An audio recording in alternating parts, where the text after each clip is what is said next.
तर मित्रांनो, फक्त ट्रेनिंग किंवा फक्त डाएट करून आपल्याला बॉडी ट्रान्सफर करता येणार नाही. आपल्याला त्या प्रत्येक गोष्टीचा कॉम्बिनेशन आणि ताळमेळ ठेवावा लागेल, जी गोष्ट आपल्याला ट्रान्सफॉर्म करण्यात मदत करेल. बॉडी ट्रान्सफॉर्म करण्यासाठी मेन म्हणजे हार्डवर्क, डिसिप्लिन, कन्सिस्टन्सी या गोष्टींचा ताळमेळ आपल्याला पाहिजेच. आपण आता ज्या बॉडी शेपमध्ये आहे आणि जर आपल्याला त्यापेक्षा नेक्स्ट लेवलचा बॉडी शेप पाहिजे असेल तर आपल्याला नक्कीच दररोजपेक्षा जास्त स्वतःला पुश करावं लागेल.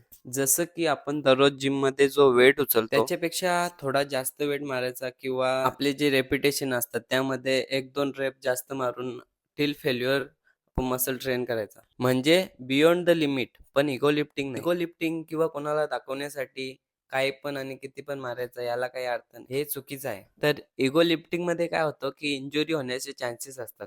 तर मेन म्हणजे एवढंच लक्षात ठेवा की आपण बॉडी बनवण्यासाठी किंवा आपली ड्रीम फिजिक अचीव्ह करण्यासाठी प्रामुख्याने 3 गोष्टींवर लक्ष दिला पाहिजे. फर्स्ट म्हणजे आपली जी ट्रेनिंग असते ती, सेकंड म्हणजे न्यूट्रिशन आणि थर्ड म्हणजे रिकव्हरीसाठी प्रॉपर स्लीप.